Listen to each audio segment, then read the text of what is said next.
Good morning, Dog Nation. I am Brandon Adams, and this is DawgNation Daily. Daily podcast for Georgia Bulldogs fans, presented today by ServPro. Jam-packed, of course, you would expect that. A lot going on. A lot of little things. We're going to, just try to cover it all. In fact, I really feel like it's almost getting to the point now where there's a lot of stuff happening. We're trying to grab as much of it as we can. Hopefully, we're not missing anything. I'll give you, for instance, I got some great stuff over the weekend because I didn't even realize this, reached a milestone as it relates to our golden shoe. Many of you have shared this with me. I'm going to do a big thing on this tomorrow. It's one of those things where I want to give it its just due because many of you are kind enough to recognize a milestone for the golden shoe that I don't know that I fully appreciated, or certainly wasn't on my radar. You were good enough to tell me that. In addition to that, coming up on today's show, really good news for Georgia signee. You're going to love this. Also, one of the things that makes Georgia different than some of the teams it's competing with in the college football playoff, and maybe more importantly, a player that really I think we need to take some time to give proper appreciation to exactly how great of a season he's having. We'll also talk more about what Georgia's doing to maybe be in the proper mindset ahead of the Sugar Bowl when it eventually arrives for us all on January 1st. That, plus Connor Riley going to be here, the great former Georgia quarterback Jake Fromm going to be here, jam-packed, raring to go. Most importantly, though, glad to have you with us for it. It is DawgNation Daily, the daily podcast for Georgia Bulldogs fans, presented today by ServPro. And it begins right now. Today's episode of DawgNation Daily is brought to you by ServPro. Cleaning, restoration, construction. Presented by DawgNation.com. This is DawgNation Daily, the daily podcast for Georgia Bulldogs fans. Here's your host, Brandon Adams. 12 teams enter the college football playoff. First-round games coming up this weekend. Interesting to find out who it is that Georgia will play in the Sugar Bowl and what this year's edition of the playoff looks like in comparison to the 12-team playoff a year ago, and how well Georgia fits into this picture of competing for a national championship. We think Georgia sets up pretty well here. And anytime you're trying to achieve anything in life, sometimes better is in the eye of the beholder. So if you say, well, you want to be better than your competition, this is especially true if you have a business or something like that, you want to be better than your competition. Well, better's always going to be, somewhat dependent on who's doing the evaluation. But one thing you can always strive to be is different. How are you unique compared to those in your category? How are you unique in comparison to those who you are competing with? And we'll find out when the playoff is done if Georgia truly is better than the teams it's competing with. But going into the college football playoff, we have some reason to believe that truly is different than those it's competing with. And maybe this matters, maybe it doesn't. I did think it was interesting. I want to go to an article, CBSSports.com. Now, I'll get to the Georgia part of this in a moment. But one of the things I couldn't help but notice is that CBSSports.com ranking the top transfers in the college football playoff for this upcoming year. And one of the things you'll see, and by now we've gotten very used to this, and we'll get to the Georgia part of this in a minute. But we'll talk about Branch in a minute. Let me just say this before we get there, that when you look at the teams competing in the college football playoff and everything that goes with that, we've gotten used to a bunch of transfers, right? I mean, by now this has been in our life for a while, and we've completely made peace with this. Can you believe transfer quarterback won the Heisman or whatever else? I think we've had 5 in a row. We've just gotten very comfortable with and very used to the transfer portal. But it is interesting when you look at how transfer heavy some of these teams are. It is interesting to point out how different that makes Georgia. For instance, top transfer in the playoff, according to CBS Sports, is Fernando Mendoza, the guy who's going to lead Indiana. They're the number 1 seed. So the number 1 seed in this playoff has a quarterback that transfers in from Cal. Very, very different from Georgia, who's got the homegrown guy, Gunnar Stockton, who went to Rabun County High School, been at Georgia, waited his turns, remained patient. Georgia very different on that. And when you think about the Georgia defense, so many of the guys that signed on that defense are guys they recruited out of high school. That's always going to be the lifeblood of what Georgia does. But compare that to, say, Texas Tech. Texas Tech, the Big 12 champion. They've got one of the top 4 seeds. They have one of those precious buys. And their defense is almost all David Bailey types, guys like that allegedly Texas Tech spent big dollars on to bring in. That is a very transfer-heavy defense, very different from Georgia. Even for a team like Ohio State, which is a great high school recruiting program, much the same way that Georgia is, even they have had their share of transfers. For instance, one of their very best players this year, a guy who was top 10 in the Heisman voting, Caleb Downs. That's a former high-profile transfer. Now, he didn't transfer in for just this year. He was also on the Buckeyes a year ago.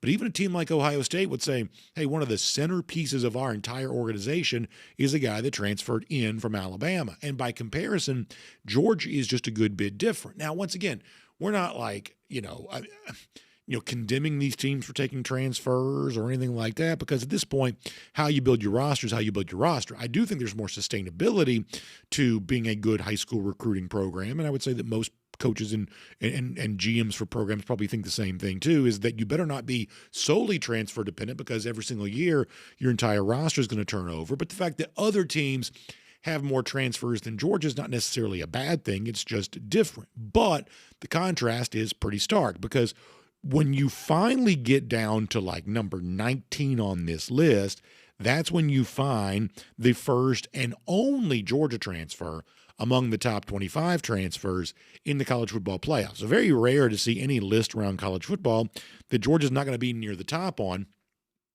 But in this particular case, Georgia just does not have a lot of transfers. In fact, they've only got one of the top 25 transfers, according to CBS Sports. But for a moment, let's talk about that guy, because the guy that does show up here is Zachariah Branch. And this is what I think is really cool about Georgia. While it does not take a lot of transfers, those that it does take, it's pretty judicious to make sure the guys that it's going to bring in are going to be very good fits. Let's read what CBS says about Branch. They say he's been instant offense for the Bulldogs.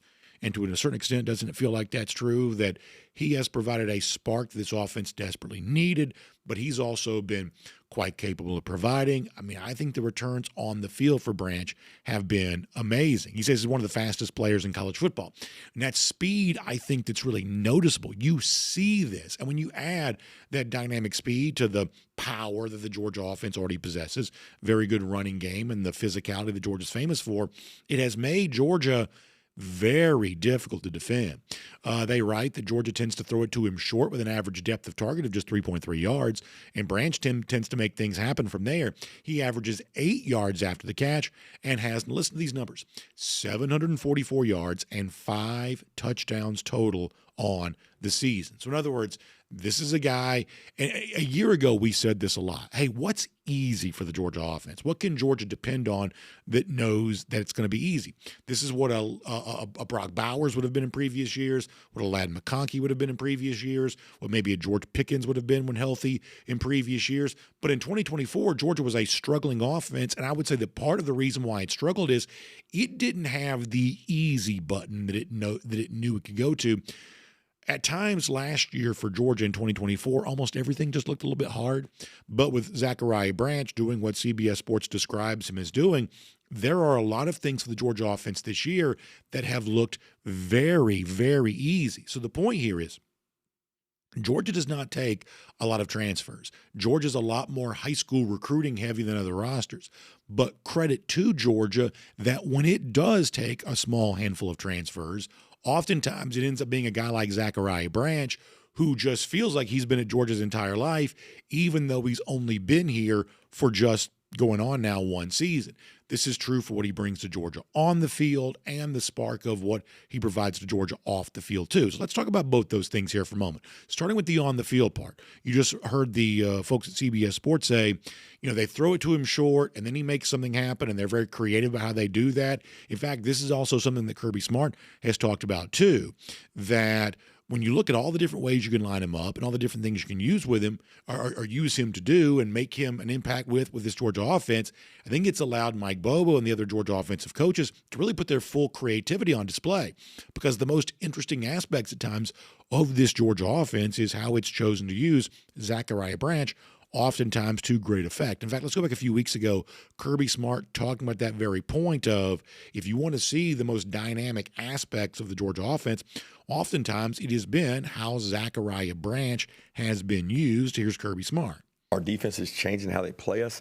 I think it's hard because he's all over the place. he's outside one time, he's inside one time, he's in motion one time, he gets handed the ball one time, he gets a screen one time. I mean, there's a lot of different ways to move him around, and I think our offensive staff has done a tremendous job of trying to find ways to get him touches. It's important to keep his durability up. He's a punt returner, he's a kickoff returner, and he's a touch guy. And so we got to be smart about how we get him the ball, when we get him the ball, and he's got to take advantage of those. There's probably some missed ops for him too in the game that he has that he's got to make. He's got to capitalize on every opportunity he gets because he is an explosive player. When you hear Kirby use the word explosive as much as he does, describing that way, it reminds me of how much more fun. I mean, Georgia football is always fun to watch. We're big Georgia fans, but Zachariah Branch has just made Georgia more fun to watch. And it goes back to, for a program like Georgia that doesn't take nearly as many transfers as Texas A&M or Texas Tech or, Ole Miss or some of these other teams in the college football playoff, boy, it picks and chooses well because you bring in a guy like Zachariah Branch who just gives you this, as CBS said, instant offense on the field. What a fun description that was for them. But here's the deal, and Kirby Smart's talked about this plenty. When Georgia also brings in a transfer, it's not just looking for a fit on the field. It's not just looking for a weapon for the coaches to play with and game plan with.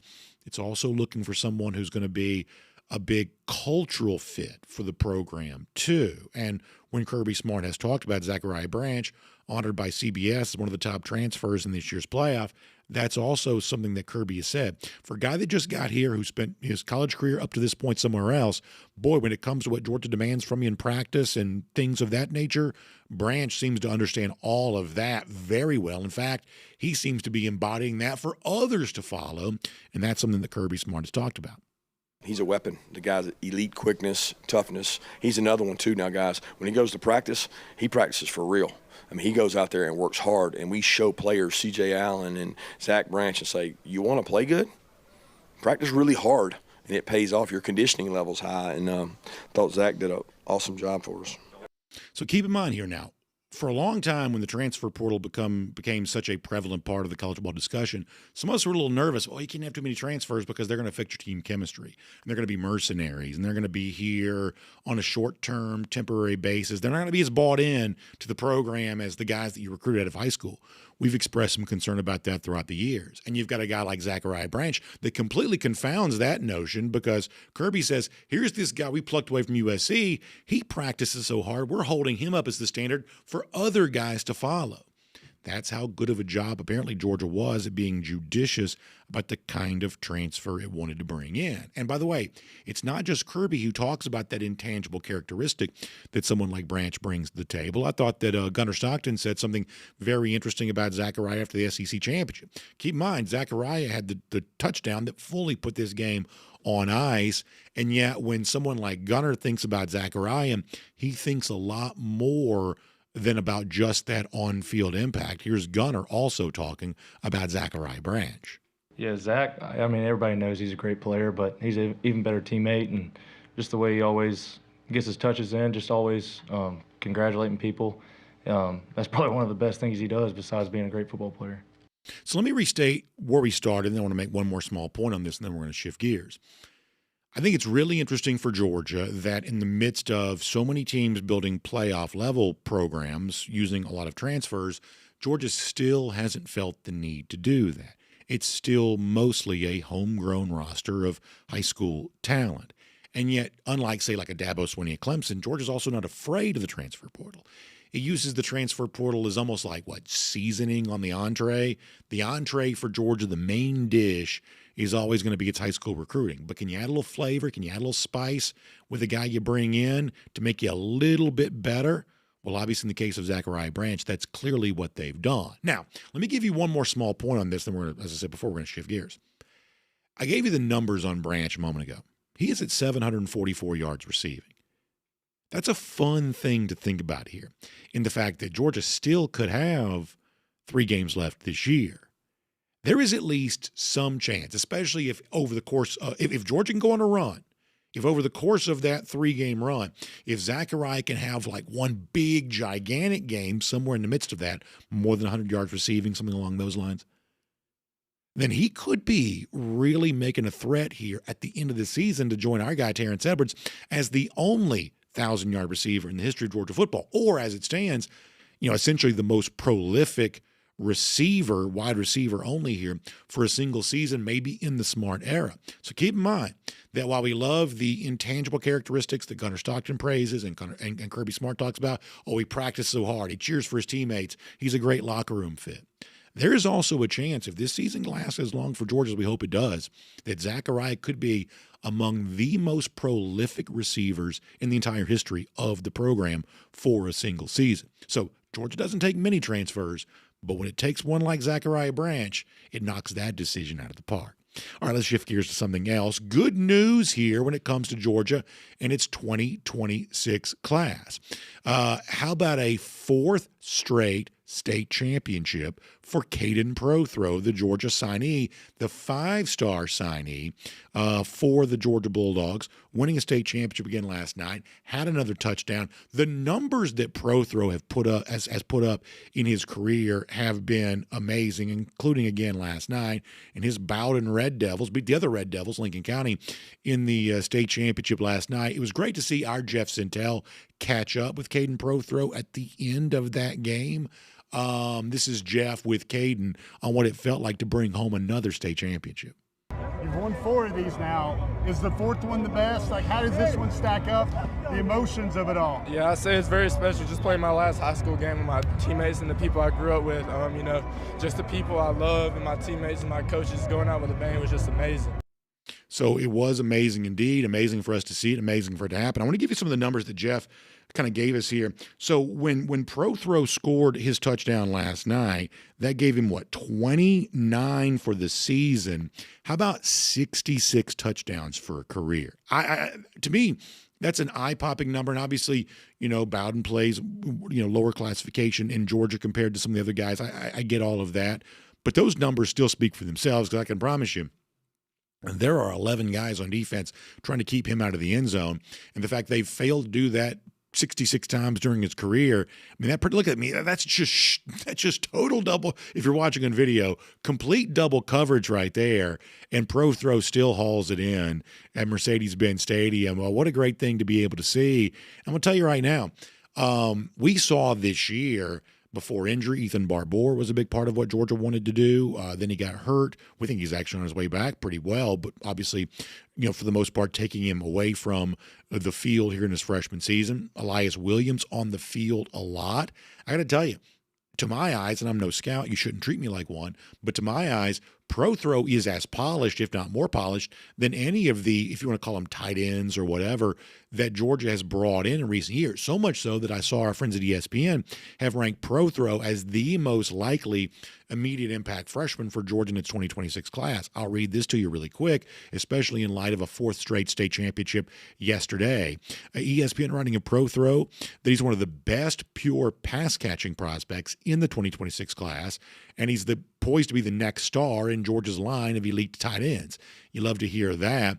This is with good speed and body control. DeBoer plays tight end like a wide receiver. In fact, you may even think of him in Georgia almost being like a wide receiver. There's a possibility that's what he is. Either way, 50 receptions, 931 yards, 24 touchdowns as a senior. Also a really good multi-sport basketball, baseball player. It says, maybe not quite a big help in the blocking game from the outset, but Georgia's shown a willingness, ESPN writes, to utilize its young tight ends early. And we mentioned this a moment ago. Barbour and Williams both played a lot. DeBoer's versatility will make him a unique weapon for a Georgia offensive staff that views him as a game breaker capable of playing in multiple offensive spots. I take ESPN very seriously on this. This reflects what I think most of us have seen too. That when it comes to this 2026 class for Georgia, the most exciting guy signed in this class might be Kalen DeBoer. And in a day and age in which, and Kirby Smart's been very honest about this, there are far more freshmen, first-year players in the 2 deep, in some cases just starters for Georgia than you would have seen in the past. How you judge your signees now is going to be based on who can help me right away, who matters to me during their freshman season. And I think for Georgia, one of those guys is probably Kalen DeBoer. So with that in mind, great to see him win a 4th state championship last night. And how about the stat line he put up for his career? Quite a season and quite a career for Kalen DeBoer, now on his way to the University of Georgia. My name's Brandon Adams, and this is DawgNation Daily, daily podcast for Georgia Bulldogs fans, presented today by ServPro. We are glad you're with us, no matter how you get to us. Video 10 a.m., radio back on the radio today at noon after they had the kids special yesterday over at Stegman Coliseum for the Lady Dogs. We're back on that 9:60 The Ref today, and excited to be there. And, of course, on podcast, Apple, Spotify, everything else. Just really happy to have you as a part of the program today. Thank you so much for being here, and a big thanks to our friends at ServPro, who also make it possible for you as well. Messy cleanup situations, I hope you don't have to face that, but if you do, I want you to know there's a great resource for you. In fact, we've said this, and we've tried to drill this in your mind, because it's one of those things where if you have a fire breakout in your home, or if you have a roof collapse or a water pipe breaks or anything that can create, uncontrolled water or, like I said, kitchen fire, grease fire, something along those lines, or, in certain situations, there's a weather-related catastrophe you could be dealing with. In any of these situations, when you have it happen to you, if it does, it's almost like you're paralyzed by the fear and the dread of, oh my gosh, what's going to come next here.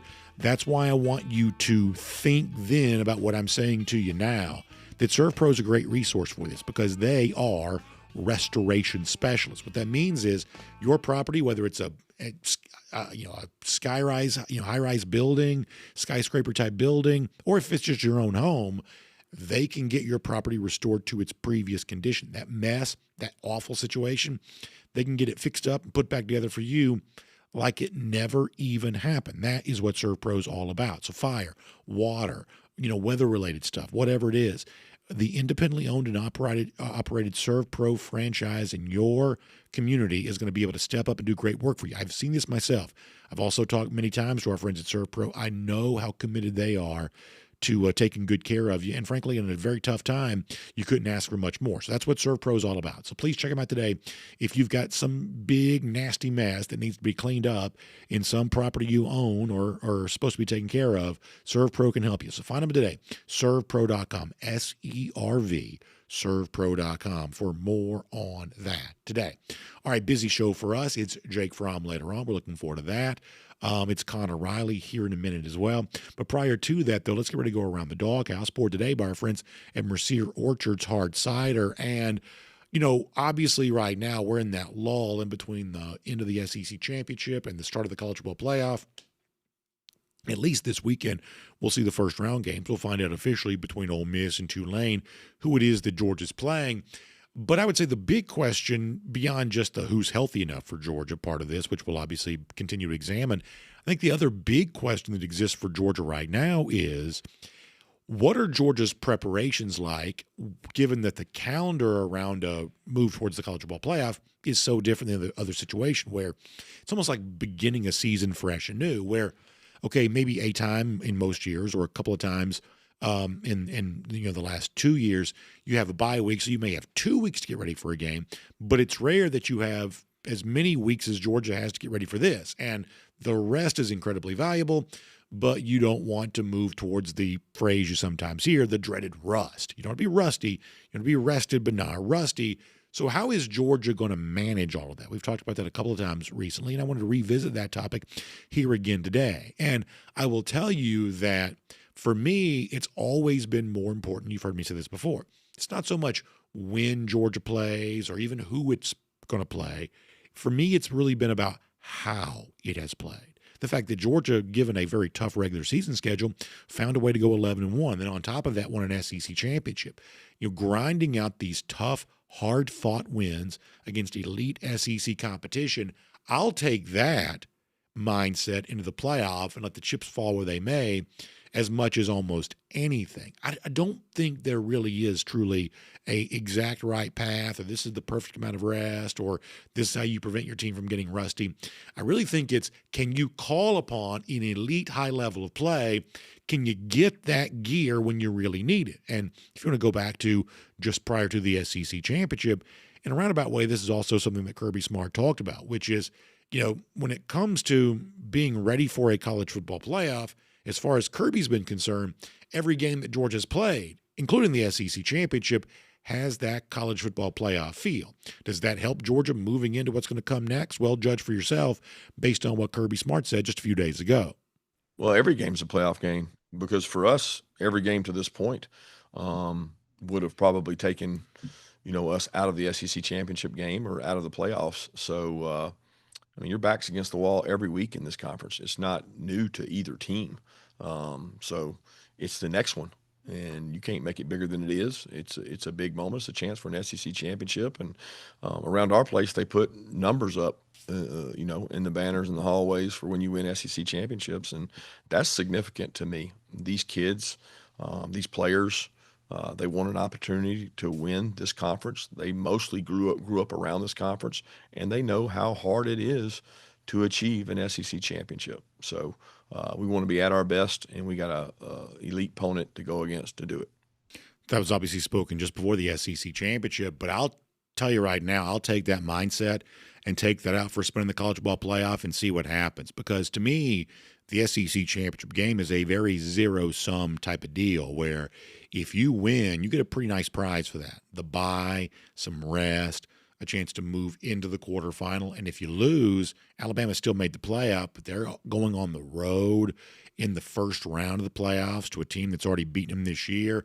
Big difference for me in winning that game and losing it. The fact that Georgia seemingly wanted the chance to play in the game, wanted to be on the big stage, wanted to, as Kirby Smart alluded to, put another number on the wall. Man, I take all that really seriously, and I value that mindset that Smart describes going into this year's playoff. But at the same time, I'll also openly acknowledge this. Okay, well, you could have said the same thing a year ago because Georgia had, to win a hard-fought game, even maybe more hard-fought against Texas going to overtime last year, and ultimately that didn't help them in the college football playoff against Notre Dame, mitigating circumstances there to a certain extent. You lost your starting quarterback. You're playing a guy for the very first time. There was some stuff that you could have talked about, but pretty clearly, Georgia wasn't seemingly as ready for the Notre Dame game a year ago as a lot of Georgia fans would have liked. But what I've also liked from Kirby Smart in speaking about this is, the dreaded layoff of, you got to wait a long time, you may get rusty. I do love the fact that Kirby Smart, when he's spoken about that, was not in any way interested in using that as an excuse. In fact, when he found out they were going to be going back to the Sugar Bowl again, Smart was asked some version of that question directly. No excuses from Kirby on, well, we sat around too long or we waited too long or anything else. Kirby took that topic head on. I thought this was interesting. Here's Kirby. I don't know that I can provide the layoff with any excuse. I think that's what the general public and the people in the outside world want to say that the layoff had to do with it. I think it had something to do with a good football team we played against. I think they played really hard, they played really physical. Everything we thought about that team held to be true. There's not a lot that I would say the layoff had to do with that. We were, young in some areas, inexperienced in some areas, broke down on special teams, lost the middle eight. Those didn't happen because of the layoff. We didn't give up a touchdown and then another touchdown and then a kickoff return for a touchdown right after the second half, start of the second half because of the layoff. So I have a lot of confidence in the history of what we do in these windows. But at the end of the day, we got to execute in the game.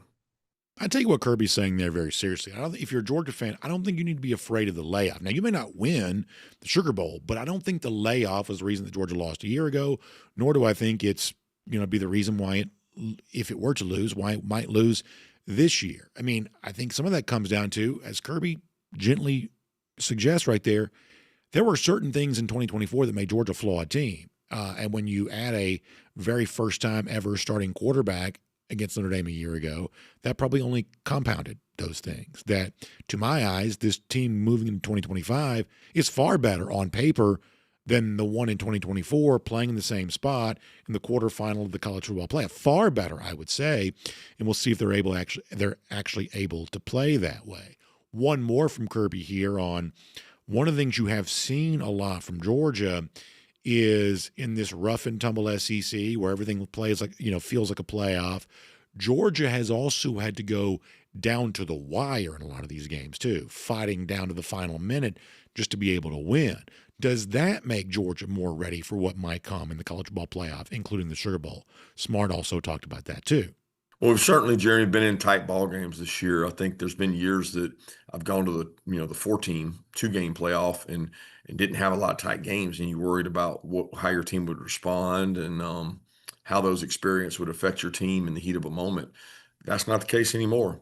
We've been in them, but so have most of the teams in the playoff. There's not a team in the playoff that you can say is just not been in a tight game or blown everybody out. I just don't think that's there. Most teams have a loss. Teams that don't have a loss, they've been in some tight ball games. So I think that everybody's pretty even in regards to that.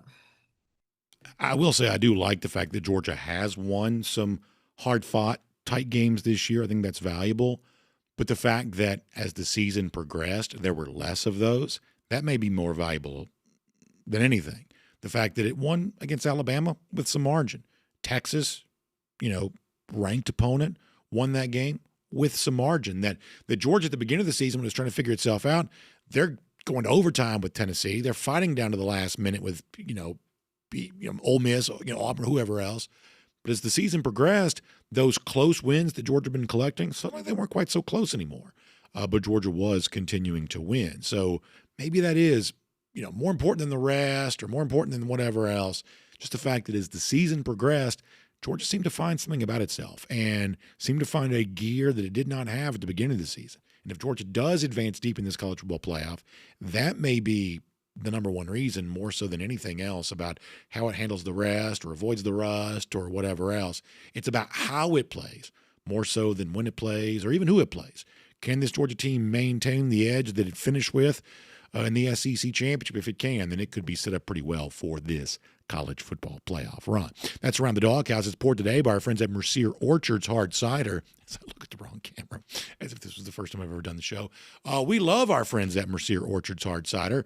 We love the fact that it's a Georgia-grown company, because when we go into this college football playoff, you better believe we're proud of where we're from. We're going to defend the honor of the great state of Georgia, and we're proud of everything about Georgia, including places like the gorgeous Blue Ridge Mountains up in North Georgia, where Mercier Orchards is located. A couple of 100 acres stretched all across there. Delicious fruits like the apples they use to make the Mercier Orchards Hard Cider. An incredible array of flavors and just delicious options for you, whether it be on tap at your favorite restaurant, in a can coming from a local supermarket, or maybe your favorite beverage store. I want you to ask for it by name. It's a wonderful category of beverage, and from a flavor standpoint, nothing tastes better than Mercier Orchards Hard Cider in this wonderful hard cider category. It's also a really fun thing to add to your Christmas and holiday parties. We think it's awesome there too. So my best recommendation to you is just search for it, Mercier Orchards Hard Cider. It's pronounced Mercier. It's spelled Mercier. Or if you want the URL, here's how it goes: mercier-orchards.com/hard-cider. Search it, Mercier Orchards Hard Cider. Pick some up. Go visit them in the North Georgia mountains. That's fun. But also look for it wherever you're doing your shopping. And if you don't see it, ask for it by name. We're going to watch this great Georgia-grown company grow to become as well known as we think it deserves to be because of how great it tastes. Check out more today, Mercier Orchards Hard Cider. All right, Jake Fromm later on. News around the SEC coming up too, including a lot of quarterbacks starting to enter the transfer portal. There's plenty to discuss there. But for now, on everything as it relates to Georgia, including its preparation for this college football playoff, let's talk to Connor Riley right now. DawgNation Daily, presented by ServPro.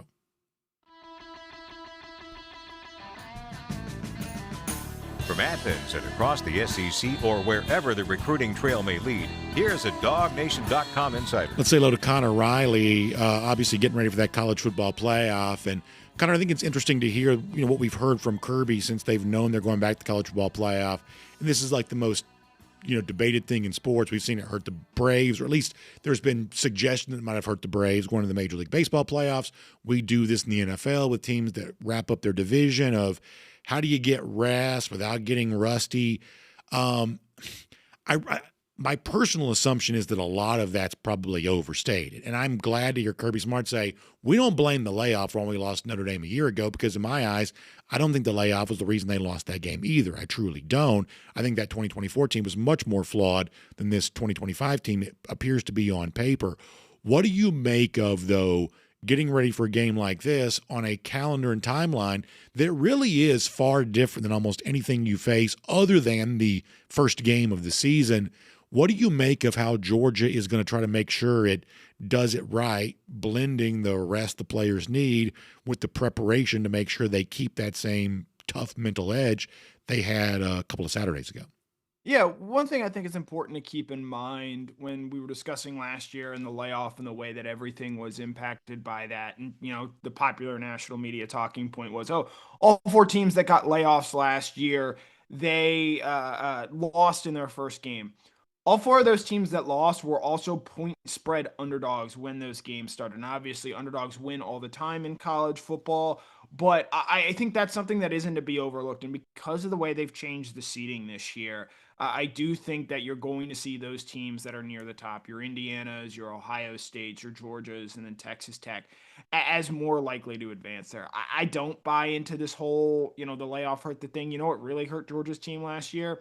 Gunnar Stockton having to make his first career start against that Notre Dame team in that game, as Kirby Smart outlines there, losing the middle 8 as emphatically as they did at that point in the game. So I think those factors play into it more than the rest and how rusty that team was. Because, look, I'm sure if Georgia had a game the next week after Alabama, it probably wasn't going to play as well as it did against Alabama. And I think Georgia knew that going into that Alabama game, if they win that, they get a bye week, they get a little bit more time off. I think that allowed them to push a little bit farther than maybe perhaps they would have if they had known that they were going to have to turn around and play again in 2 weeks. Something else I said a moment ago, is there any doubt in your mind this 2025 team is a lot better than the 2024 team on paper? In fact, if we did a tail of the tape, the only thing I would say the 2024 team had, this 2025 team doesn't have, is the 2024 team is going to ultimately have more first-round draft picks on that team than I believe, this one has this year. But other than that, you go look various aspects of the offense, various aspects of the defense. I mean, you'd be hard-pressed to put a check on the box for a 2024 side compared to a 2025 side in almost any area, I believe. I think 2024 had a better pass rush when you factor in Jalen Walker, Micah Williams, even Damon Wilson as sort of your third guy there. But yes, I do agree with your larger point that the 2025 team, I think, is leaps and bounds better than the 2024 team. And it speaks more to, I think, the fact that this 2025 team is a better team, whereas I think that 24 team was just a collection of individuals that, for whatever reason, couldn't really quite come together to match. Because that team had 13 players taken in the NFL draft of last year's class, and that was, I believe, second in all teams in college football. And yet Georgia never really looked like the second-best team in college football throughout much of last season, whereas I think this year, we knew coming into the year that this was going to be a team that was going to have to get better over the course of the year. And I think the thing that has been so encouraging, and really over the course of the last month, you've seen them do that. Well, yes, the offense was really carrying this team early in the season, but with the way this defense has been playing, giving up just 2 touchdowns in their last 4 games, 128 rushing yards combined allowed in those 4 games, you're seeing this 2025 team take steps forward and get better. Now, the offense has maybe backslid a little bit, and I think part of that is because of some of the injuries that they've dealt with. But I think that this team, if they're able to get right and sort of do some of the things they were doing against Tennessee and Ole Miss earlier in the season, I do think that this team has the capability of winning a national championship, something I didn't think last year's team really did. And I'll even be honest, until maybe 3-4 weeks ago, I didn't think this team really had that either. But really, since that Mississippi State game in early November, this team has played, in my opinion, like the best team in college football when you factor in the competition that they have had to face over that time. I know you've got a story coming today on Caden Prothro. We just talked about him winning his 4th straight state championship. And to me, what is it, like 66 touchdowns for a career? You're a big NFL draft, Nick, far more than I am. But one of the things I've always heard, and I believe this, that I guess GMs say to each other, don't draft receivers that don't catch touchdowns in college, that you got to be productive when it comes to catching touchdowns to have any hope of translating to the NFL. I take that pretty seriously. And, I think about that too in the case of Prothro, that, you've got outlets like ESPN touting him as an instant impact freshman. Given the fact that Georgia played a lot of freshman tight ends this year and would have been willing to play Barbour a lot more had he not gotten hurt, A, they're willing to do that. And B, I just view, and I'm not a scout, of course, but I just view Prothro as pretty polished. I really do. And I think this is a weapon that could have some role in the Georgia offense next year. And the fact that he scored so many touchdowns in high school, Connor, to me, those are eye-popping numbers. I think this is a really interesting signee for Georgia.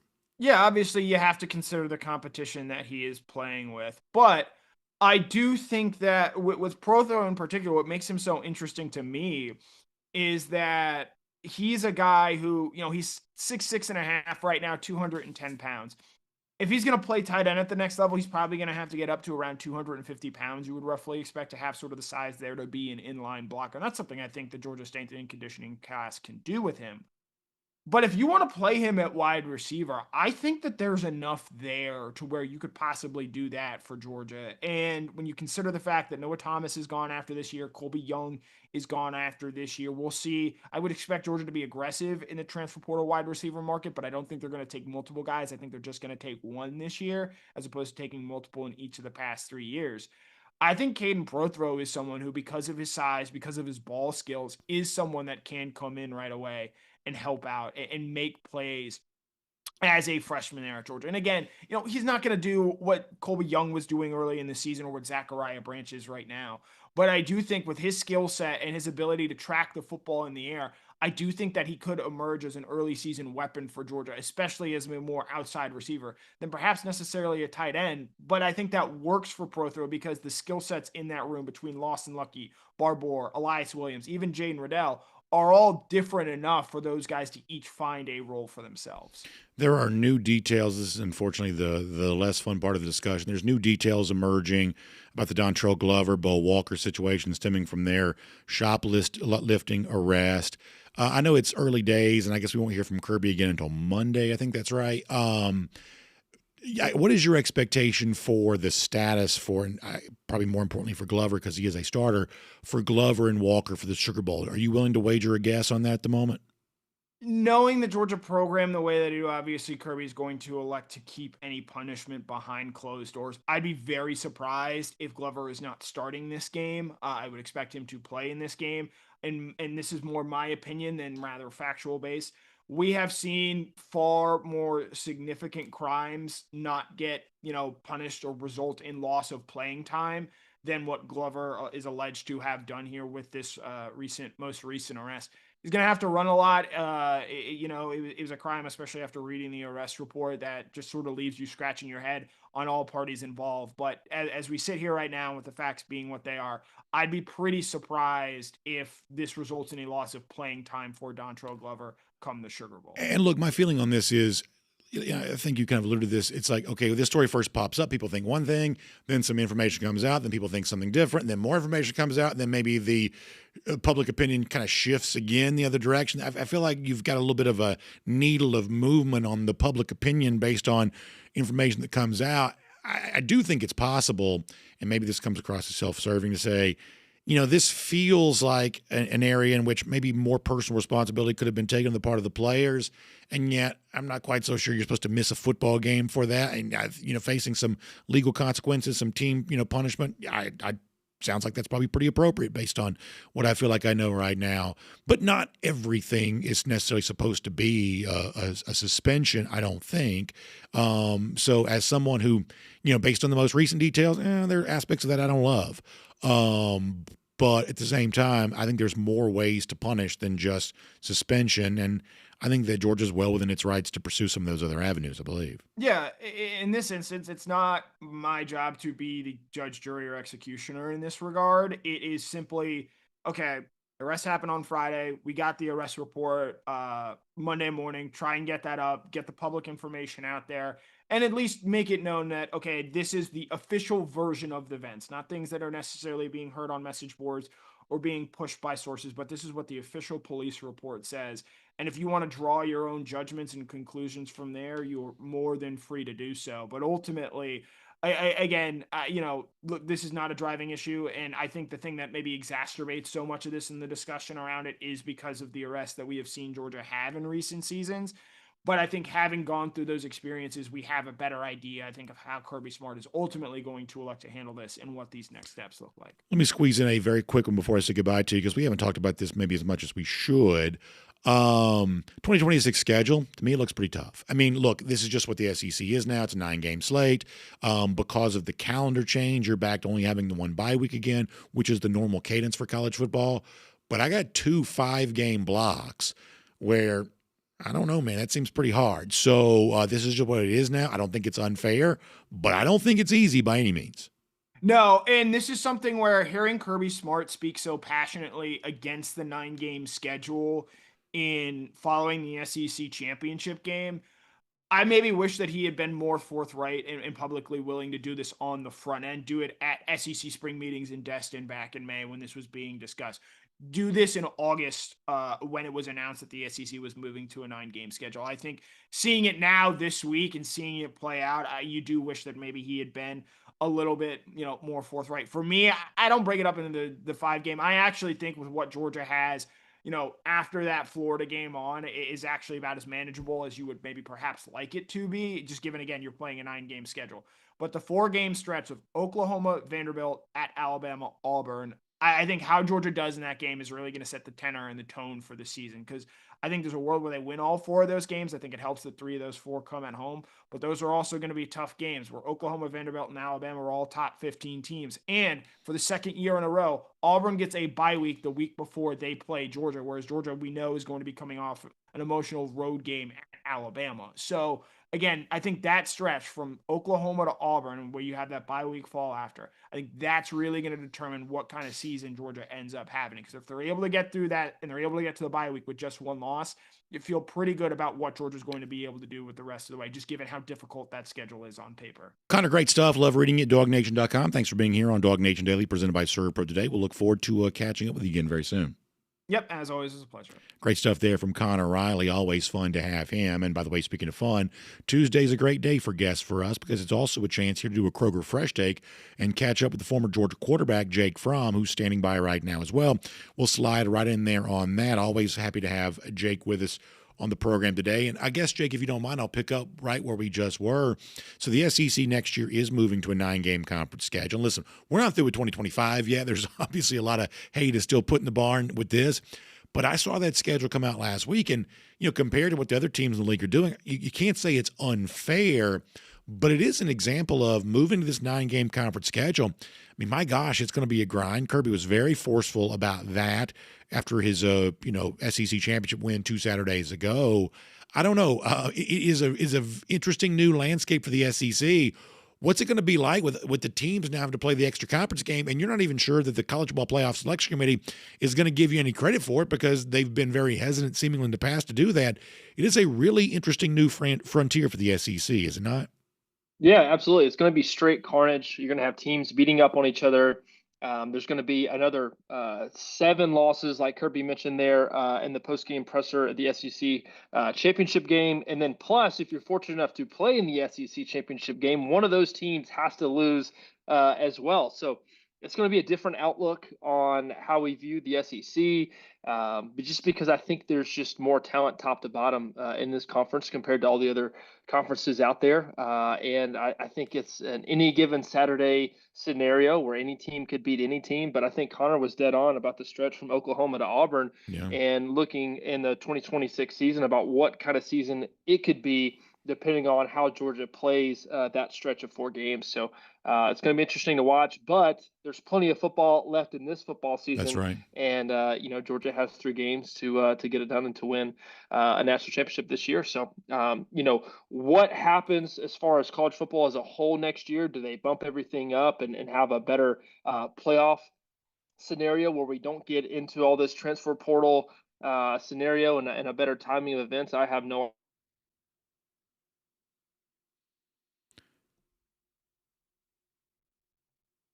All right, so Jake may have gotten muted there at the very end there on that, but good stuff nonetheless.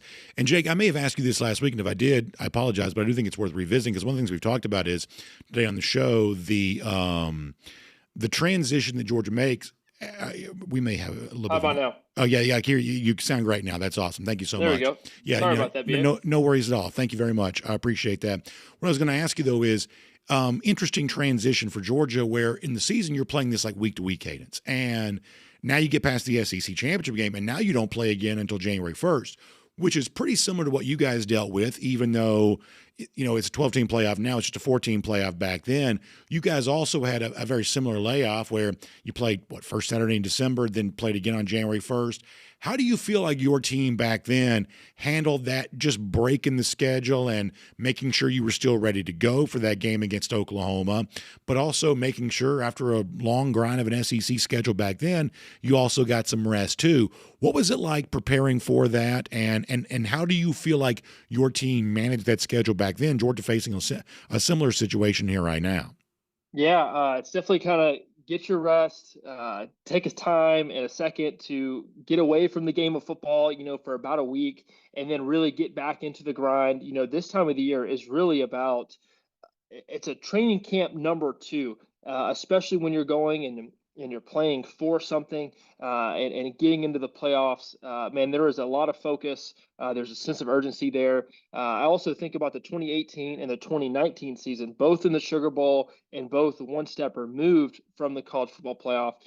A lot of distractions in the 2018, maybe not as serious as we should have been going into it. Kirby nipped that in the bud in 2019. I think since then he's had a lot better formula and plan on how he handles these big breaks and these bowl games, of getting guys who are on the boat, on the ship, focused. And if you're not about winning this football game, and quite frankly, getting them out of the building. So, man, I think he's got a great plan, a great formula. It's about getting all the guys back, getting them dialed in, getting them focused, and maybe not trying to get ramped up too early, but having a slow ramp up period into playing whoever you're going to play, obviously looking like it's going to be Ole Miss. Yeah, and you and I have talked about this before. You even joked about it, that what made your year different too was that year the national championship was just the 1 week in between. It's funny, if Georgia does win the Sugar Bowl, it's going to be back to that schedule again too, because it'll move on to the Fiesta Bowl in Arizona, also with only 1 week to get ready for it. So that's also going to be, assuming that Georgia's able to win the game against whoever it plays, that's also going to be one of those interesting time crunch things of, okay, you get the long layoff, now you play again, now you got to get ready in a short layoff to deal with traveling back from New Orleans, getting ready in Georgia, then getting out to Arizona. That's also going to put a little bit of a strain on Georgia too, if it's lucky enough to be there. Yeah, and it's a completely different perspective for players and then for coaches. So coaches right now, what they're doing, one is they're trying to get away, take a break, and spend a little time with family, but also they're trying to get ahead, advance scout, who can we play, what are the possibilities, and they're trying to get all the hay as much as they can in the barn. That way, when they get the quick turnaround on the week and playing whoever you're going to play, they have a better schedule and plan for the game planning because of their advanced scouting this week on this work. So, man, it is a big time. It's a big break. Yes, but how you manage these hours without necessarily wearing yourself out, but also getting as much done as you can in order to help yourself out in the future. So, man, there's a lot on the coaches' plates right now because not only are they trying to advance scout, but they're also trying to recruit as well, keep their guys, transfer portal, high school recruiting. Man, there are so many things going on right now for these college football coaches. And it's on one hand you kind of feel for them and have a little empathy, but on the other hand, man, they're getting paid very well as well. So it's an interesting situation. No, it is for sure. You and I talk about Gunnar Stockton a lot, but I'm also reminded this time a year ago, we really found out what Gunnar Stockton was because he was just thrust into the game after the Carson Beck injury. It makes me think a little bit about Ryan Puglisi and Ryan Montgomery. People say really good things about Montgomery. Puglisi is obviously a guy that fans are always interested in the backup quarterback, so therefore they've been interested in Puglisi. How much have you spent time around these guys? How much have you watched them? How much do you feel like you know about Puglisi and Montgomery? Much the same way that a year ago, and hopefully we don't have to thrust anybody into action. That's not what I'm saying, but we got a pleasant surprise a year ago of a guy like Gunnar Stockton who had been waiting. Well, come to find out, he'd been using that time pretty well because he was seemingly ready to play when called upon. How well do you feel like you know Puglisi, Montgomery right now, and what have you learned about them, if anything, during their time at Georgia? Yeah, I would start by saying the backup quarterback at Georgia is a pretty good job to have. Everybody thinks that you hold all the answers and you hold all the cards. I got to deal with that for about 6 months and then get thrust into the game. Also about Ryan Puglisi and Montgomery, both these guys, man, tall, very talented guys, have the skill set to obviously play on Saturdays and on Sundays. Man, Puglisi, I think, is been doing a very good job. Everything that I'm hearing, everything that I've seen, of just preparing himself to be a starter this year and then on in the future. So I think for him, it's just about reps. It's very tough to get the reps you need and the exposure that you need to ever feel comfortable. But man, he has conviction when he throws the ball, has a very live arm.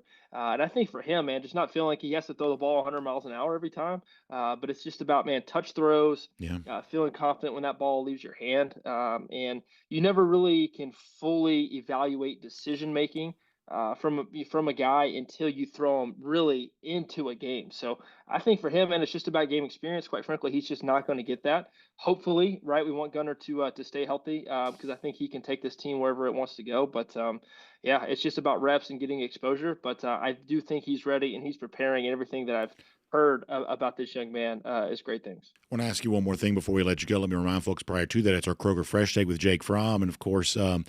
I had a great experience at Kroger the other day where, my wife reached out to me. My daughter's got a big party at school. She needs whatever. And I jump over to the Kroger right near my house. I get everything I need. I was the hero. I get to say, hey, listen, took care of the whole list, got it taken care of. And for so many of us, that's what we're doing this Christmas season is we're getting those last-minute things we need. Kids got stuff going on at school. You got family and friends coming over to the house.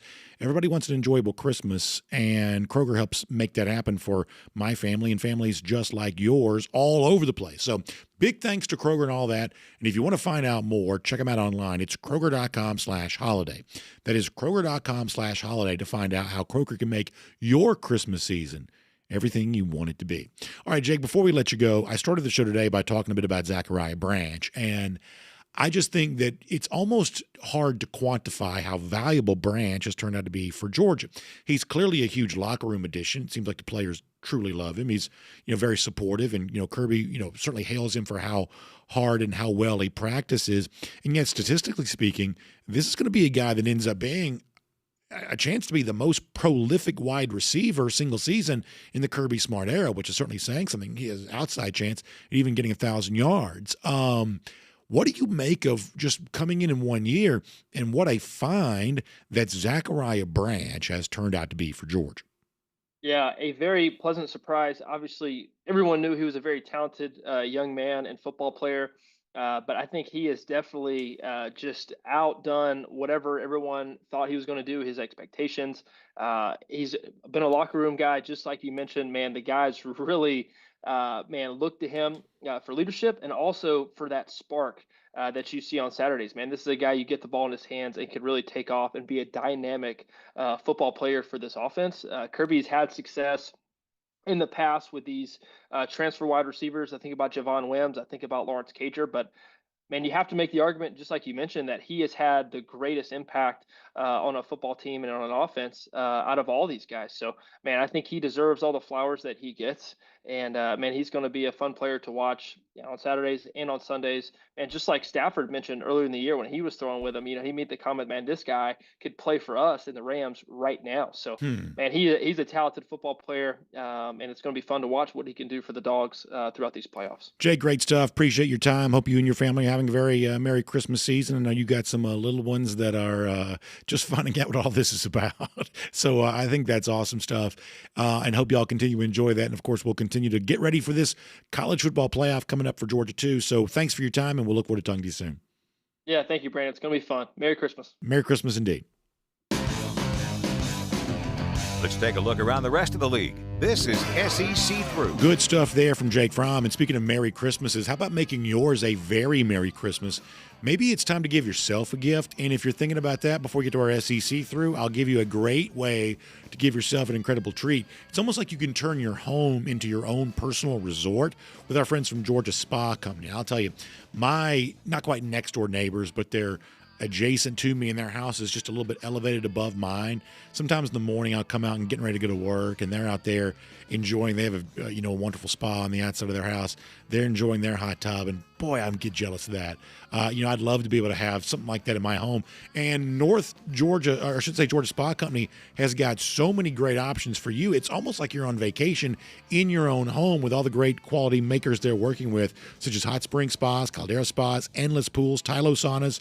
You get the individual little lap pool there, or you want the sauna inside your home, or the hot tub where you're just enjoying the gorgeous weather that sometimes we have, and maybe even out there when it's almost like being at a ski resort. It's cold outside, but you're in the hot tub, and that feels really good. Georgia Spa Company's got you on all of that. Friendly expert staff. They can give you the perfect option for you, and they can really probably describe all kinds of options that you don't even know about to make sure you get exactly what you need.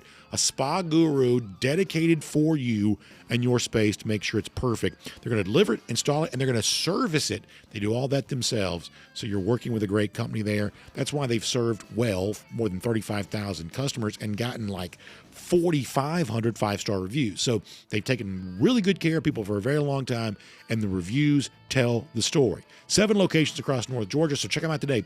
It is GeorgiaSpaCompany.com. That is GeorgiaSpaCompany.com. All right, let's do an SEC through here, and we are in the midst of what's going to be a lot of transfer portal talk. A lot of this is already happening around the quarterback position. We gave you yesterday during the show. We love when news breaks during the show. It makes us feel like anchormen.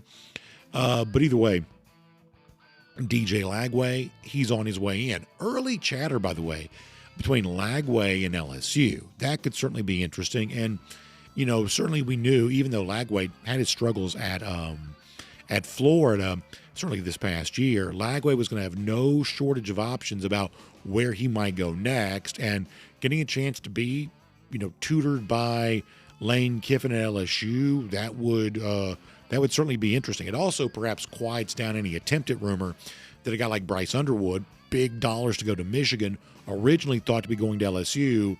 If you're hearing the Lagway LSU chatter, that means that Underwood very likely might be staying put at Michigan for whoever its next coach ends up being. I feel the same way about Dylan Raiola that I feel about DJ Lagway. Raiola has not been spectacular in Nebraska, but he's going to have no shortage of options. This is a guy that's going to be able to go some places, have a chance to fit right in as a starter. He's going to have his chance to do that, and we'll be hearing plenty about that. And really, when it comes to like what has and hasn't happened in the SEC in recent seasons, sometimes it's who doesn't get the transfer quarterback that ends up telling a tale. For instance, why did Hugh Freeze get fired at Auburn? Perhaps there are many reasons, but there may be no more significant reason than he never really won with the transfer quarterback. There are a lot of teams that haven't gotten it right with quarterback coming out of high school, and they've been dependent on the transfer quarterback coming their way. And if the guy you get doesn't pan out, or if you don't go to the highest level to get the guy you feel like you want, then oftentimes you end up like what Hugh Freeze is right now. Billy Napier probably dealt with some of this too in his early days, that when the transfer portal, we just did a whole thing about transfers off the top of the show, but when the transfer portal became the thing in college football, I think a lot of programs thought, this is the easy way to fill in the gaps you don't get in high school. But what we found out is, from a talent standpoint, it's not always easy because there are never quite enough, certainly at the quarterback spot where you've only got one guy, one guy on the field at that position. It just has not been quite as filled out as some hoped it would be. So watch for the Lagways, watch for the Raiolas, and watch to see how many others end up being the kind of thing that an SEC team might want to pin their starting hopes on. By the way, speaking of former SEC quarterbacks, I saw where TJ Finley is leaving now Georgia State, looking for his 7th school. I'm not looking to pick on Finley, but at a certain point, it's probably time to move on with life. It's probably time to give a high school kid or something. Because, listen, as someone who loves high school football, I'm going to tell you right now, there are players in Georgia that can't get scholarships because the Group of 5, the FCS, are for the most part only working the transfer market right now. So, if it was me, I'd probably try to hold on as long as I could too. But for every kid fighting for like a 70, or not even a kid anymore, for every player fighting for like a 7th year of eligibility, that's one fewer high school player that gets a chance. And if anything, we're probably biased in favor of giving some of these high school kids a chance to get a college career started, as opposed to some of these guys that are just sort of delaying the next phase of life. Not to pick on Finley, but you can't help but think about that when stories like this come up. I saw where Kirk Herbstreit was critical of the current playoff format we have, that admittedly does not have the 12 best teams in, because if the 12 best teams were in the playoff, James Madison and Tulane would not be in. That's certainly true. This is also a year in which, the best group of 6 teams are even worse than the typically would be. Some years you've got a Cincinnati or a Boise State or a team like that has some real potential to at least beat somebody. This is one of those years where you don't really feel like Tulane or certainly James Madison, on the road at Oregon, has much of a chance to do anything. It's just a down year for that group overall. And we may see more of that in the future as more of the good group of 6 players transfer up to the Power 4. We just may see a bigger gap than ever before moving forward between the group, the Power 4 teams, or at least for now calling the group of 6 teams. That just may be the case, which would leave some to wonder, well, do we need to come up with a new format that doesn't allow this to be in? Well, of course, I'd be in favor of not having a group of 5, or if you want to call it a group of 6 team in the playoff. They're clearly undeserving, but as we've said before, if you blow this up, you're blowing up everything. You're blowing up the NCAA as we know it. You're blowing up the NCAA basketball tournament. You're just blowing it all up. And one of these days, it's probably going to get blowed up, to use bad grammar intentionally. It's probably going to happen. In fact, you get the impression that there are some that are very eager to do that, maybe Greg Sankey included. He's talked plenty about radical changes to the NCAA basketball tournament, for instance.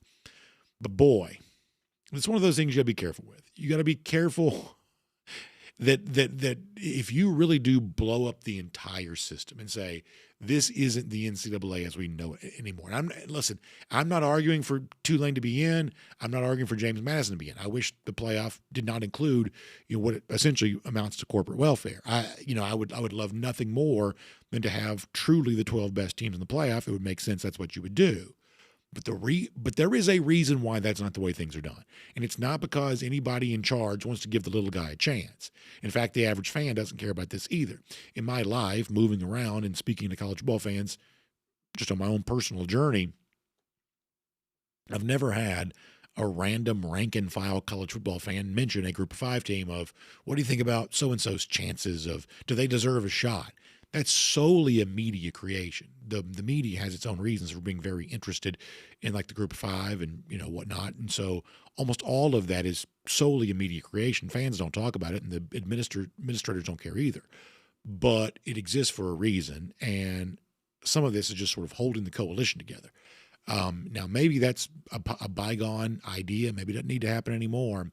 But if you blow it up, it's blown up forever, and we'll find out if and when that ever does happen. Let me give you one more thing here just for a moment. I saw where Paul Feinbaum was speaking on one of his various media appearances, and he was asking what I think is a pretty fair question. What exactly has Kalen DeBoer done to earn a contract extension? Because we do believe one is forthcoming. It's not announced now, but at some point after the college football playoff, when they've had time to negotiate, DeBoer's going to probably get one, we think. And the question becomes of, get one for what? Well, the simple answer is that perhaps he really did get some overtures from Michigan or maybe Penn State too, and decided to stay. And so therefore, if your coach stays, he usually ends up getting more money out of that. But the fact that they've already lost 6 times in 2 years, with the chance at a 7th, maybe as soon as this Friday, this goes back to what we said yesterday, that, the big celebration of DeBoer's not going anywhere. How fans in Tuscaloosa choose to feel about that is going to be greatly impacted by what happens in this college football playoff.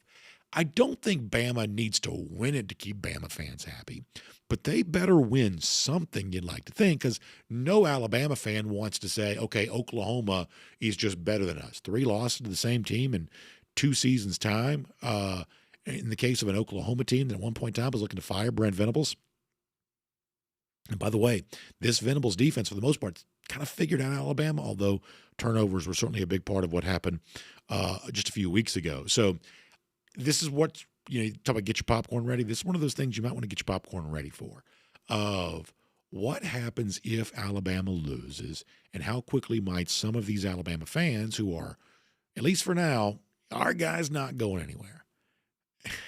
Let's see if they keep that same energy up based on how things go on Friday night. I think it's a fair question for Paul Feinbaum.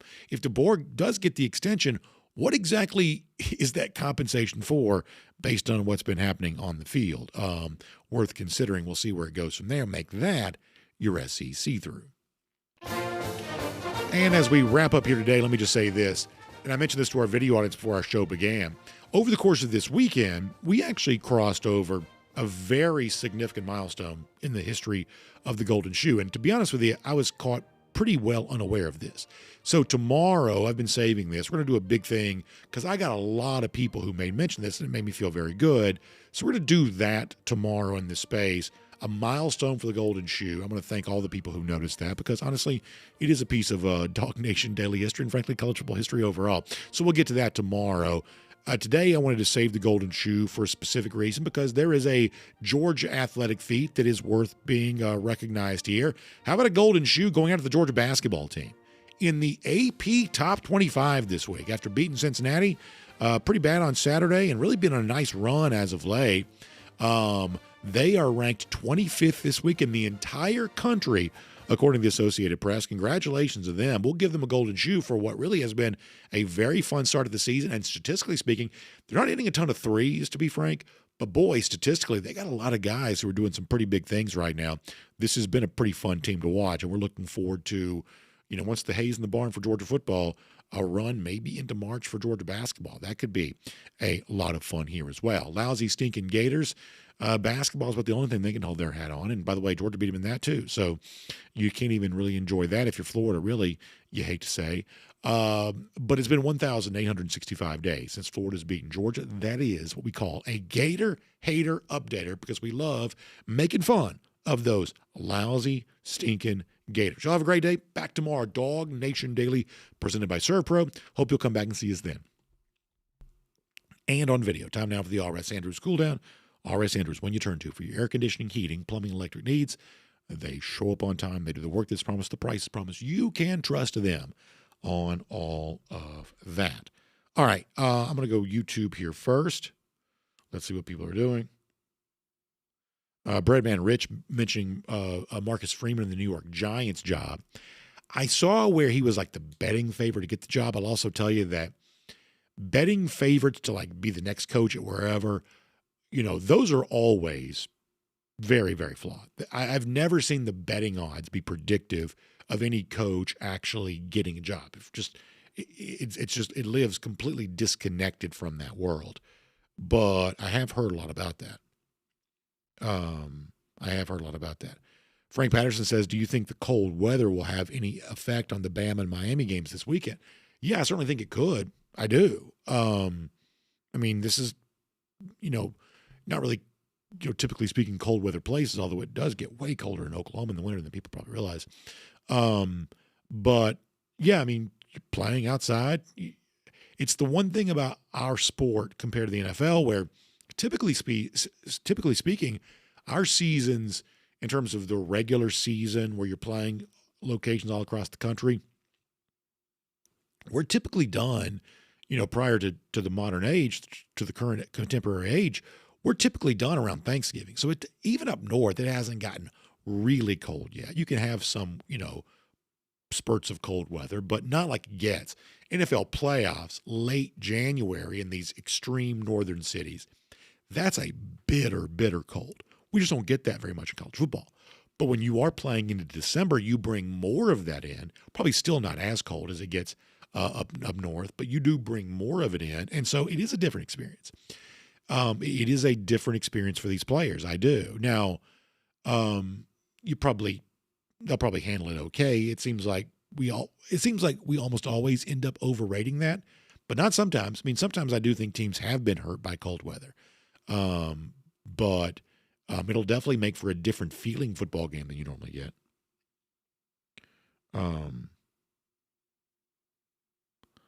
How about this? Field Mom says, want to give a big shout out to my Worth County Rams competing for a state championship today. That's awesome. Really happy for Worth County. What a fun thing that is. That's awesome. Christy also mentioned the story on the Green family, Ernest and his family. Obviously, father dealing with some health issues. The Jeff wrote, it's a great story. Obviously, something that made us very earnestly want to be praying for Ernest, no pun intended, for his family on that. And I'll tell you, I felt really bad that I didn't know about that until Jeff wrote the story. Sometimes I just kind of live in my own world and I'm not as aware of things as I should be. But it's worth reading the story at DawgNation.com, as Christy points out. Ernest's got a great family. They've always been so supportive of Georgia. They're really friendly. I see them almost every Georgia game. Just great people. And obviously our prayers sincerely go out to them for sure. Gary Roach says, still -3 degrees in Tuscaloosa with a chance of a hot seat. I like that forecast. That's very funny. If they lose to Oklahoma, Gary, that's really funny. Very funny.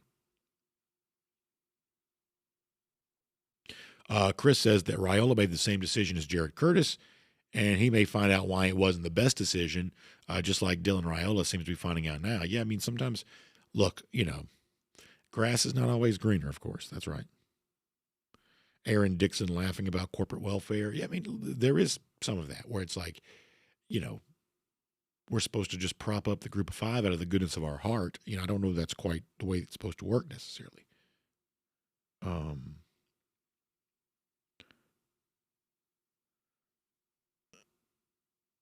Let's see what else. Frank Patterson says, did you see where Arian Smith's stats from last year are quite similar to Branch's stats this year? Same stats, but different games. Interesting. It's a really weird thing. Arian Smith last year, even with all the drops, really did have far better stats than people realize. Far better stats than people realize. I mean, compare, for instance, Arian Smith to like Ryan Williams last year. Arian Smith had a much better year than people give him credit for, probably than we've sometimes given him credit for. I think the problem is that, and I say this with all due respect and loving kindness, the drops hurt. The drops hurt. They, game changing in some respects, but also in the midst of all of that, still a pretty productive receiver. That's true. Spencer Clark says, time to start sipping eggnog. I love it. Do you know I've never had eggnog? I never have. I wonder if I'd like it. I don't know if I would or not. Y'all know I'm pretty picky about certain things, but I've never had eggnog. Kaylee says I would not like it. So there you go. And she would probably know.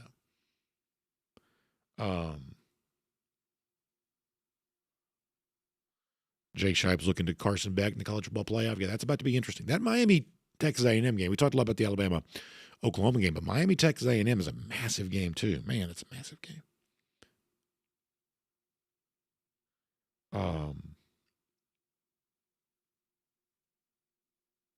Foster Moss on the subject of how Georgia's handled the quarterback position. Yeah, they've gone all in on Arch, didn't get him. All in on Raiola, didn't get him. All in on Jared Curtis, didn't get him. And yet somehow the quarterback position never seems to be a problem. It's really amazing. Really amazing.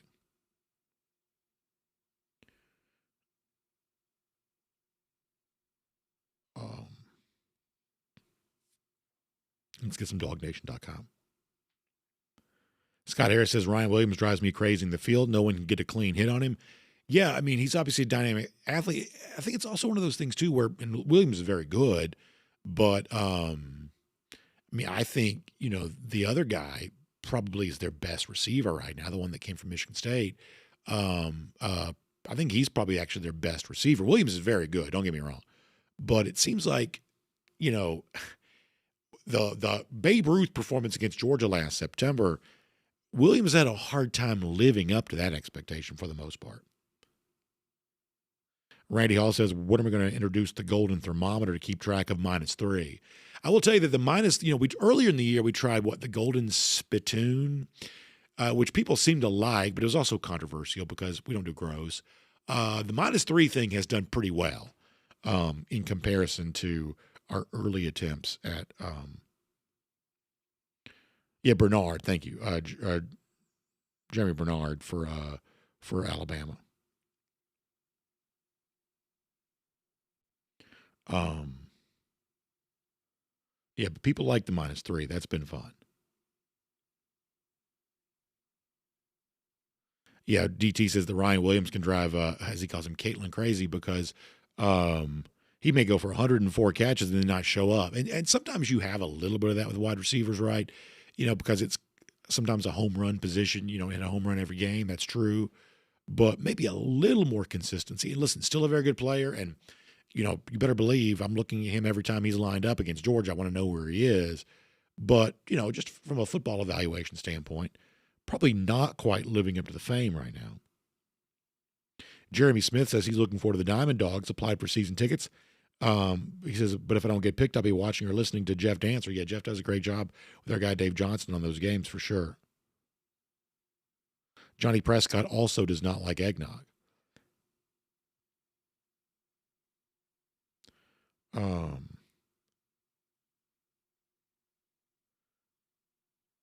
DT says it was 16 degrees here in North Georgia last night. Very cold indeed.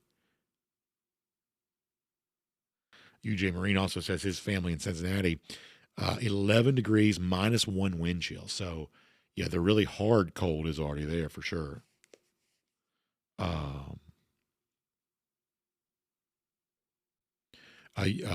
Also, I guess the preseason baseball polls come out. That's fun. Georgia hoping and expecting for another really good season. Let's go back to YouTube and I'll get some Facebook here too.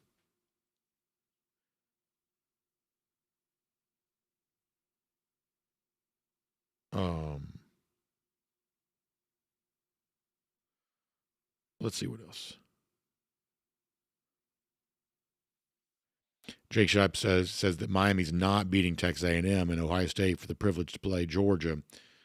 Yeah, I like Texas A&M in that spot. I mean, for me, it comes down to I just believe that Mike Elko is a much better game coach than Mario Cristobal is. I really do.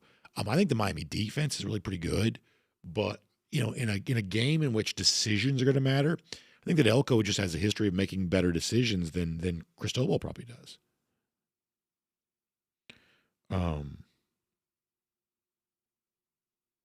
Gary Holt says, be sure you like and share the show with all your friends. BA's got to eat. Yeah, listen, Gary, it's not just me. It's my hungry kids. They're the ones that have got to eat. I mean, they're gonna put us in the poorhouse by everything they like to eat, especially around Christmas time. Feels like that's all we do. But thank you very much. Yeah, on Facebook, sharing the show is a great way to get more people interested in it, more people knowing what we do. I certainly appreciate that. Bill laughing about me being grossed up by a spittoon. It wasn't that. It was the spitting incident we were going to try to make fun of Florida on, but ultimately spit is just gross. That we don't do gross around here. And we had some fun with that for a while, and we had a lot of really good this was like back in September or something like that. We had a lot of suggestions for the spittoon in a way to commemorate the embarrassing spitting incident. But ultimately, when it's all said and done, it's still just spit, and that's just not what we want. Philip Wells and the subject of Creekside winning last night in 4A. They really dominated everybody. The game against Benedictine last night was pretty close, but what a season for Creekside. Very impressive run through the year for them.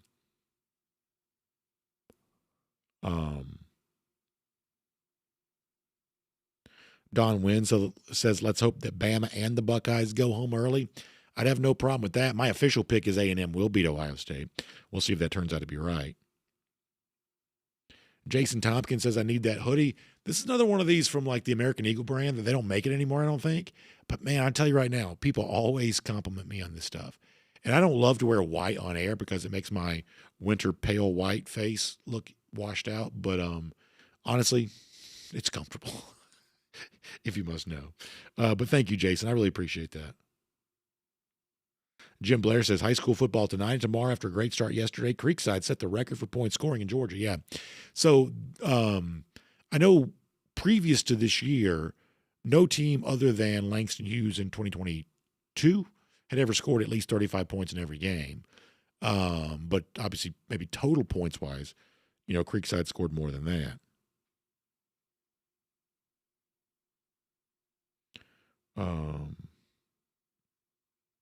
Kent Holcomb says if DeBoer has one more season like this one, Bama fans are going to go nuts calling for his firing, the most intolerant fans out there. Yeah. I mean, look, I think all of this was not by accident. I do think the DeBoer rumors came from somewhere. Sometimes media just makes stuff up when it comes to this kind of thing. I don't think that was just made up. I really don't. Spencer Clark says Georgia Tech is losing their entire staff. I did see where a lot of coaches on the move, and some of that goes to you give Brent Key credit for putting a good staff together. That's what some of that's about. But also, you're about to find out what kind of coach he really is, with no, Buster Faulkner anymore. If you ask me who the coaching genius is at Tech, is it Brent Key or is it Buster Faulkner? I think it's, for Georgia fans getting ready to play that game, you spend a lot more time worried about Buster Faulkner than you did Brent Key. So we'll find out what kind of replacement he gets there, and also other assistants now going to need to be replaced too.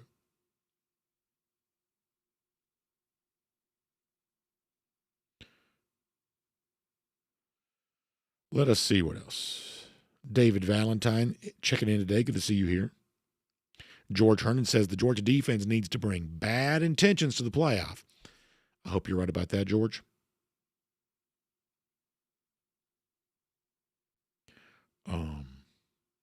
Let's see what else. Jacob Alexander says, I'm telling you, BA's keeping his apparel plug on the low. Well, listen, I'll tell you this. I feel like that for, an apparel company, I realize I'm not exactly, a runway model in the physique world. But when I wear Georgia gear on the show, people they are very complimentary of it. I do think that if you're a great apparel maker out there and you want good, we call it publicity for your brand, sending me some gear is a great way to do it. I wear Georgia gear every day. People seem to like it. Even on me, it ends up looking okay. So if you're an apparel maker, you want to send me some more stuff, we are open for business on that. All right, a couple more, then we're going to go. D-Mart also encouraging more likes. Appreciate that. Frank Patterson says that we need to have an apparel affiliate link on the website, make a commission. Yeah, for the most part, we've not really done a lot of stuff like that. I won't get into the business part of that kind of thing. That's not typically the way we've gone about our business on that front. But at the same time, when great apparel companies are making good-looking UGA gear, I do like to help make sure the world's aware of it. I do. And the best way to make sure people know about it is to have me wearing it. Georgia Jaguar says I need to start giving away Georgia swag back. It's not a bad idea. Maybe we'll do some of that at some point. Field Mob asking about Lane Kiffin getting a portal quarterback. The early rumors are DJ Lagway. Now, they are just rumors at the moment, but those are the early rumors. Foster Moss says it's still not better than the leather jacket BA. So I wore the leather jacket to work yesterday, too. Now, the reason why I wore it on the show because we were outside on Friday, but I wore the leather jacket to work yesterday and got a huge reaction again. Now, I realize that leather jackets aren't necessarily like the most, contemporary stylish thing. They're not really in style right now necessarily, but they're also classic. They're timeless. They never really go out of style, even if they're not super fashionable at the moment. I couldn't believe, though, how many reactions I got. Oh my gosh, you're wearing a leather jacket. To me, that's a valid choice. I still don't 100% know why the leather jacket got so much attention. Gary Roach says it sounds like your voice is back to normal. I would say it's getting there. It's getting there. I still feel like I got some medical stuff I got to do once the season comes to an end, but it's clearly better than it was. A, I've got to take care of it, but B, I may have some medical stuff coming because I can probably hear a little bit of a rasp that y'all don't hear. I can hear it, ringing in my head. Can still feel it a little bit in my throat a little bit. But yeah, thank you for noticing. I appreciate that. Frank Patterson says all your leather jacket was missing was the national championship scarf. Yeah, some of y'all don't remember that. But in 2021, when Georgia won the national championship in frigid Indianapolis, they gave everybody winter scarves. And like a soccer fan, I wore that scarf on the show until spring practice for months, like almost 3 months. 2 full months at least, I wore that scarf on the show every single day. That was fun. See, Frankie, I'm glad you remember that. Some of y'all have been with us for a good long time. That's awesome. D-Mart also remembers that too.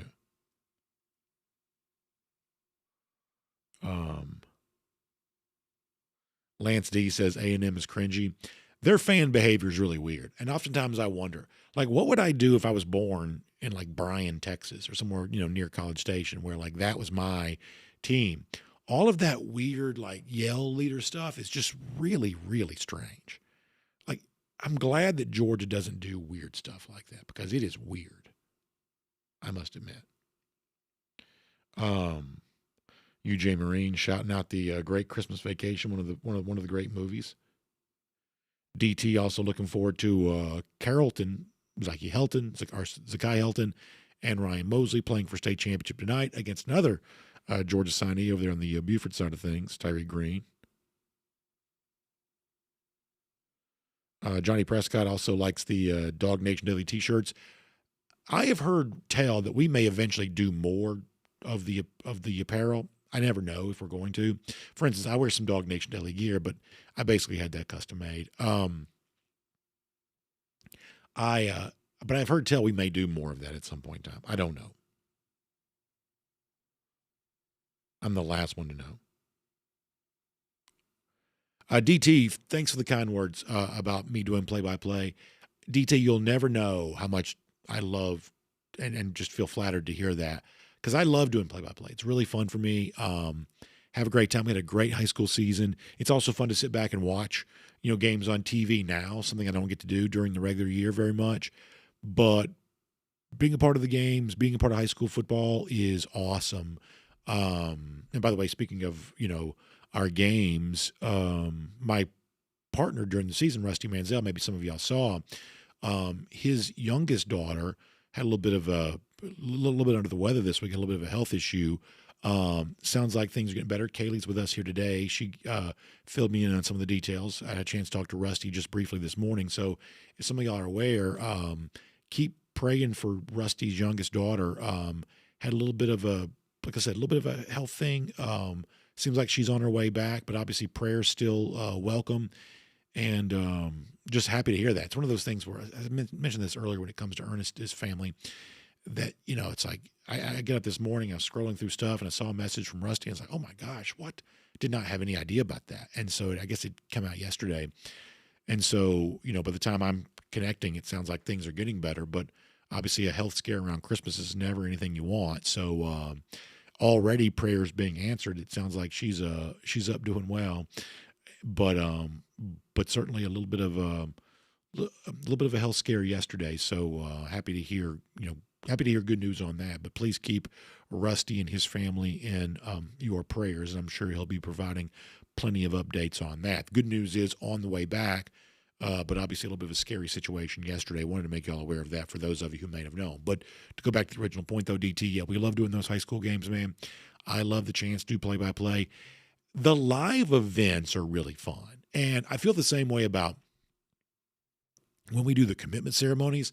When you sit down and you're on camera and you don't know what's about to happen, that's always really fun. Like the show, for the most part, usually goes how I think it's going to go. I plan it in my head. I come on here and I execute it.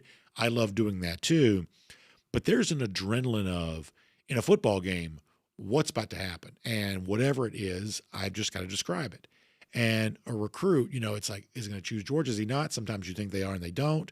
Sometimes you get, really good news, but just reacting to, in media for me, as someone who's pretty well grown up, in this kind of stuff, there is nothing more addictive than when you sit down and you're a part of a live event and you just don't quite know how it's going to play out.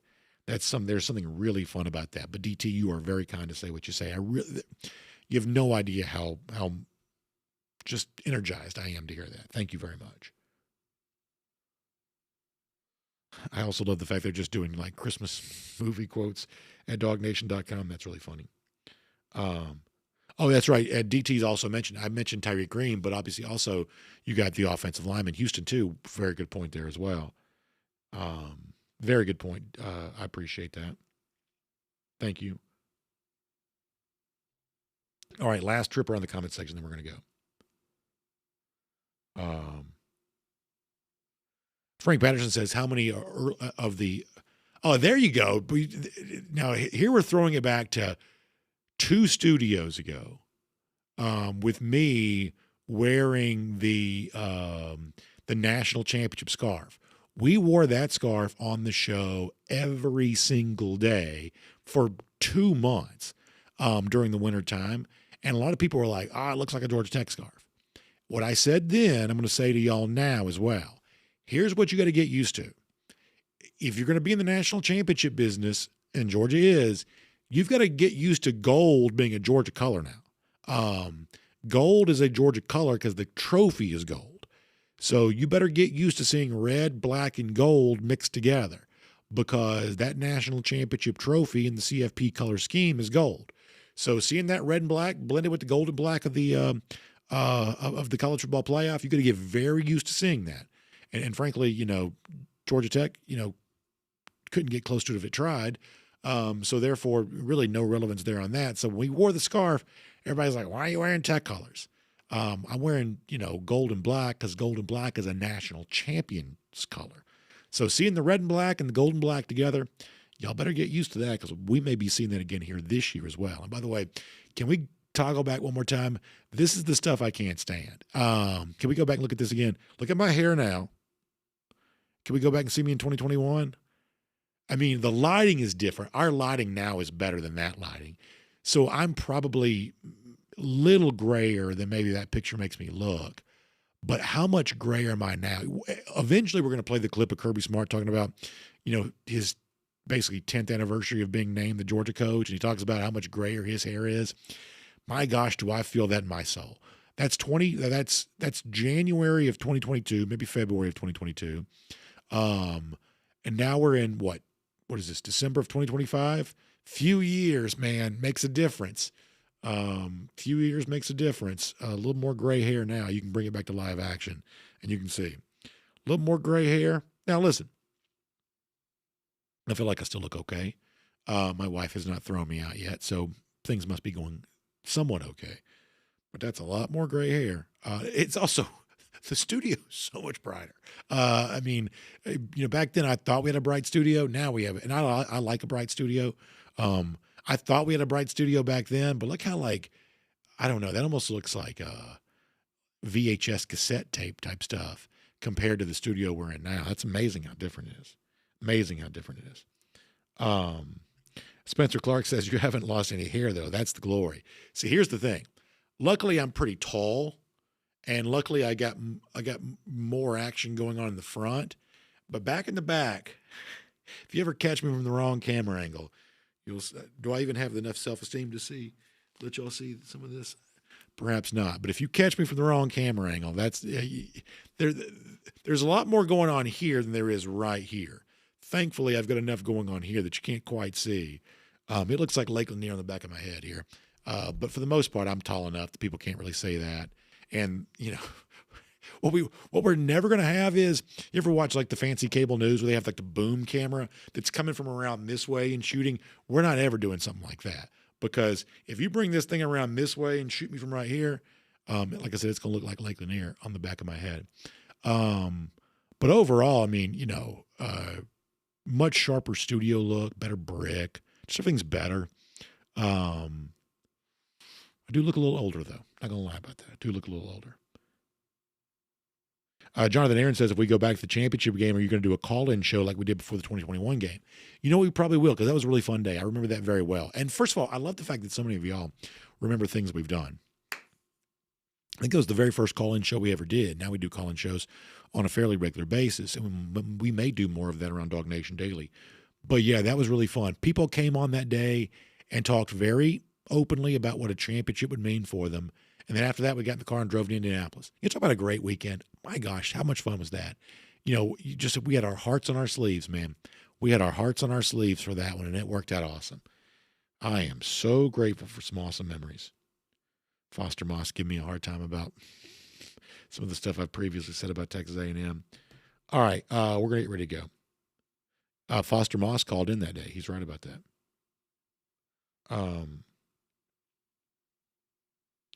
UJ Marine says, my wife's lady could put some red in that gray, red on top, gray on bottom, be like a home uniform. Yeah, there you go. I'd have this. Yeah, I might do that.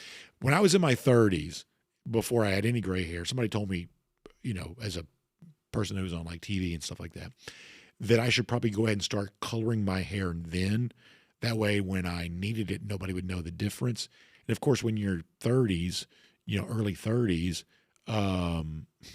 you don't think your hair's ever turning gray. You're like, why would I do that? My hair's not going to turn gray. Look how dark my hair is. It's never turning gray. So I didn't take that advice. And then, lo and behold, now, if I came in one day with just like, just like shoe polish, if I came in one day just like spray painted like Nick Saban, the whole world would notice. I don't know. Maybe one day I may go like the other direction and just get like just hardcore like silver. Maybe one day I'll go the other direction. Savannah Bryan says we should do the show at Cafe Du Monde. I'll tell you a quick story, then we're going to go. I love beignets. I love Cafe Du Monde in particular. I love the New Orleans style coffee. It's a great thing, but I am a very messy eater. In fact, I'll tell you a quick story. Kaylee and I had a chance to be together this weekend. We are good friends, Jed and Kate. Y'all know Jed May covers Georgia. His now wife, Kate, wonderful photographer. She also covers Georgia, among many other things. They were kind enough to invite us to their wedding. We had a great time. I'm sitting with Kaylee everything I'm about to tell you is a true story. Sitting at the table. We're enjoying the delicious reception dinner. And I did notice on my spot, and we're going to go after this, my spot, I just was dropping food in front of me, and looked at the other place settings all around us. Nobody else was doing that. And it harkens back to an issue that we'd had together in New Orleans the previous year where I'd ruined one of the tablecloths in the media room, which brought me shame and embarrassment. The point is, I said to Kaylee, this is on Saturday, I said, man, I just feel like I'm a lot messier eater than most people are. And she looked back at me and she said, you are, and then just kept right on going. Didn't say another word about it. So that was nice. But the point is, to bring it back to the comment, I love Cafe Du Monde, would love to do a show from there. It seems like they're doing enough business, so they're probably not interested in paying us for a remote. It seems like they're doing okay business-wise, at least at the downtown location. But the point is, when I go to Cafe Du Monde, you can tell, because I'm normally not wearing a white top, white, pullover, sweatshirt, whatever. If I'm wearing like a black, which I wear a lot of, I come back just covered in sugar, just because I am a messy eater. I don't mean to be. But I just come back covered in sugar. So much so that I was getting in the elevator at the hotel a couple of years ago. Woman gets in, attractive lady. She smiles at me, and what's going on here? And she says, "You've been to Cafe Du Monde," because I had stuff all over me, which is pretty true. So that's the story. Johnny Prescott says you can't take BA anywhere, which is unfortunately probably the case. Either way, I appreciate your comments. Thanks for being here for our R.S. Andrews Cooldown. Y'all check out R.S. Andrews online, rsandrews.com, for your air conditioning, heating, plumbing, electric needs. They show up on time. They do the work that's promised, the price promised. You can trust them on all of that. Whether you're a messy eater or not, they'll take good care of you. Including this Christmas season, you want to stay toasty and warm and cozy in your home? Well, how about letting R.S. Andrews get that heating system tuned back up to factory fresh specs? You're already spending a bunch on your Christmas gifts and things like that. You want to save money where you can, so let R.S. Andrews show you how to get some new life out of your old heating system. It may have been there since Santa Claus was a boy, but either way, you can get some new life out of it maybe, and R.S. Andrews might be able to show you how. So find them online at rsandrews.com. Y'all have a great day. We're back tomorrow for DawgNation Daily, presented by ServPro. We'll look forward to talking to you then.